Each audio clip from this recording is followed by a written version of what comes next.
ವೀಕ್ಷಕರೇ ನಮಸ್ಕಾರ. ನೀವು ನೋಡ್ತಾ ಇದ್ದೀರಾ ಅಶ್ವಮೇಧ. ನಾನು ಅಶ್ವದೇವಿ. ವೀಕ್ಷಕರೇ, ಡಿಸೆಂಬರ್ 12ಕ್ಕೆ ಡೆವಿಲ್ ಸಿನಿಮಾ ರಿಲೀಸ್ ಡೇಟ್ ಅನ್ನ ಅನೌನ್ಸ್ ಮಾಡಲಾಗಿತ್ತು. ಡಿಸೆಂಬರ್ 12ಕ್ಕೆ ರಿಲೀಸ್ ಆಗಬೇಕಿತ್ತು.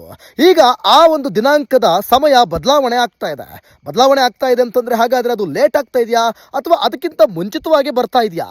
ಈ ಎಲ್ಲದರ ಬಗ್ಗೆ ಅಪ್ಡೇಟ್ಸ್ ಅನ್ನ ನಿಮಗೆ ಕೊಡ್ತೀವಿ. ಅದಕ್ಕೂ ಮುಂಚಿತವಾಗಿ ಇನ್ನು ಅಶ್ವಮೇಧವನ್ನ ಸಬ್ಸ್ಕ್ರೈಬ್ ಮಾಡಿಲ್ಲ ಅಂತಂದ್ರೆ ಈ ಕೂಡಲೇ ಮಾಡಿಬಿಡಿ. ನಟ ದರ್ಶನ್ ಅಭಿನಯದ ಡೆವಿಲ್ ಸಿನಿಮಾ ರಿಲೀಸ್ ಡೇಟ್ ಬದಲಾಗೋಯ್ತಾ? ರಿಲೀಸ್ಗೆ 20 ದಿನ ಇರುವಾಗ ಈ ದಿಢೀರ್ ಬದಲಾವಣೆ ಯಾಕೆ ಅನ್ನುವಂಥ ಪ್ರಶ್ನೆಗಳು ಈಗಾಗಲೇ ಸಾಮಾಜಿಕ ಜಾಲತಾಣದಲ್ಲಿ ಚರ್ಚೆ ಆಗ್ತಾ ಇವೆ.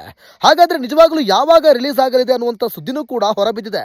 ಅದಕ್ಕೆ ಕಾರಣ ಕೂಡ ಹೊರಬಿದ್ದಿದೆ. ದರ್ಶನ್ ಪತ್ನಿ ವಿಜಯಲಕ್ಷ್ಮಿ ಡೆವಿಲ್ ಪ್ರಚಾರ ಕಾರ್ಯಕ್ರಮದಲ್ಲಿ ಬ್ಯುಸಿಯಾಗಿದ್ದಾರೆ. ಈ ವೇಳೆ ನಟ ದರ್ಶನ್ ಪತ್ನಿ ಬಳಿ ಫ್ಯಾನ್ಸ್ ಬಗ್ಗೆ ಮಾತನಾಡಿದ್ದನ್ನ ಅಭಿಮಾನಿಗಳ ಮುಂದೆಯೇ ಹೇಳ್ಕೊಂಡಿದ್ದಾರೆ. ದರ್ಶನ್ ತಮ್ಮ ಪತ್ನಿ ಬಳಿ ಫ್ಯಾನ್ಸ್ಗೆ ಹೇಳುವಂತ ಒಂದು ಮಾತು ಹೇಳಿದ್ರಂತೆ. ಅದನ್ನ ಸ್ವತಃ ವಿಜಯಲಕ್ಷ್ಮಿ ಅಭಿಮಾನಿಗಳ ಬಳಿ ಹೇಳಿದ್ದಾರೆ. ದರ್ಶನ್ ಫ್ಯಾನ್ಸ್ ಯಾವುದಕ್ಕೂ ತಲೆ ಕೆಡಿಸ್ಕೊಳ್ಬೇಡಿ ಅಂತ ಹೇಳುವಂದಿದ್ರಂತೆ. ಇದನ್ನ ಸ್ವತಃ ವಿಜಯಲಕ್ಷ್ಮಿ ಹೇಳಿದ್ದಾರೆ. ಇಷ್ಟೇ ಅಲ್ಲ, ಇಷ್ಟು ಸಿನಿಮಾಗಳಿಗೆ ಅಪಾರ ಪ್ರೀತಿ ಕೊಟ್ಟಿದ್ದೀರಾ, ಜೊತೆಯಲ್ಲಿ ನಿಂತಿದ್ದೀರಾ. ಆದ್ರೆ ಡೆವಿಲ್ ಸಿನಿಮಾಗೆ ಇನ್ನಷ್ಟು ಪ್ರೀತಿಯನ್ನ ಕೊಡಿ ಅಂತ ದರ್ಶನ್ ವಿಜಯಲಕ್ಷ್ಮಿ ಬಳಿ ಹೇಳಿದ್ರಂತೆ. ವಿಜಯಲಕ್ಷ್ಮಿ ಅದನ್ನ ಫ್ಯಾನ್ಸ್ ಮುಂದೆ ಬಂದು ಹೇಳಿದ್ದಾರೆ. ಈ ಮಾತು ಕೇಳಿ ಅಲ್ಲಿ ನೆರೆದಿದ್ದ ದರ್ಶನ್ ಅಭಿಮಾನಿಗಳು ಫುಲ್ ಖುಷಿಯಾಗಿದ್ದಾರೆ. ಡಿ ಬಾಸ್ ಅಂತ ಜೈಕಾರ ಹಾಕಿದ್ರು. ಇದರ ಬೆನ್ನಲ್ಲೇ ಈಗ ಒಂದು ಬದಲಾವಣೆ ಆಗ್ತಾ ಇದೆ. ವಿಜಯಲಕ್ಷ್ಮಿ ಯಾವ ಸಿನಿಮಾಗೂ ಪ್ರಚಾರಕ್ಕೆ ಇಳಿದಿದ್ದಂಥವ್ರು ಈಗ ಈ ಸಿನಿಮಾಗೆ ಪ್ರಚಾರಕ್ಕೆ ಇಳಿದಿದ್ದಾರೆ.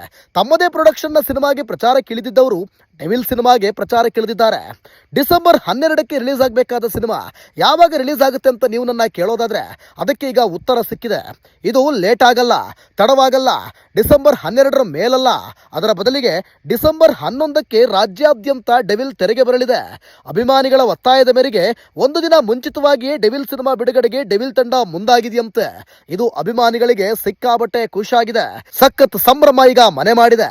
12ಕ್ಕೆ ಅಂತ ಕಾಯ್ತಿದ್ದಂತ ಅಭಿಮಾನಿಗಳಿಗೆ ಒಂದು ದಿನ ಮುಂಚಿತವಾಗಿ ಸಿನಿಮಾ ನೋಡೋ ಭಾಗ್ಯ ಒಲಿದಿದೆ. ಈಗ ಸಿನಿಮಾ ಹಿಟ್ ಆಗಿ ಕೊನೆಗೆ ಅದನ್ನ ಅದ್ದೂರಿಯಾಗಿ ಮೆರೆಸಬೇಕು ಅನ್ನೋದು ಅಭಿಮಾನಿಗಳ ಆಸೆ. ರಿಲೀಸ್ ಆದ್ಮೇಲೆ ಅದರ ಅಪ್ಡೇಟ್ ಅನ್ನ, ಅದರ ರಿವ್ಯೂ ಅನ್ನ ನಾನು ನಿಮಗೆ ಕೊಡ್ತೀನಿ. ಎಲ್ಲ ಅಪ್ಡೇಟ್ಸ್ ಅನ್ನು ಕೂಡ ನಿಮಗೆ ಕೊಡ್ತಾ ಹೋಗ್ತೀನಿ. ನೀವಿನ್ನೂ ಕೂಡ ಸಬ್ಸ್ಕ್ರೈಬ್ ಆಗಿಲ್ಲ ಅಂತಂದ್ರೆ ಈ ಕೂಡಲೇ ಸಬ್ಸ್ಕ್ರೈಬ್ ಆಗಿಬಿಡಿ. Thank you.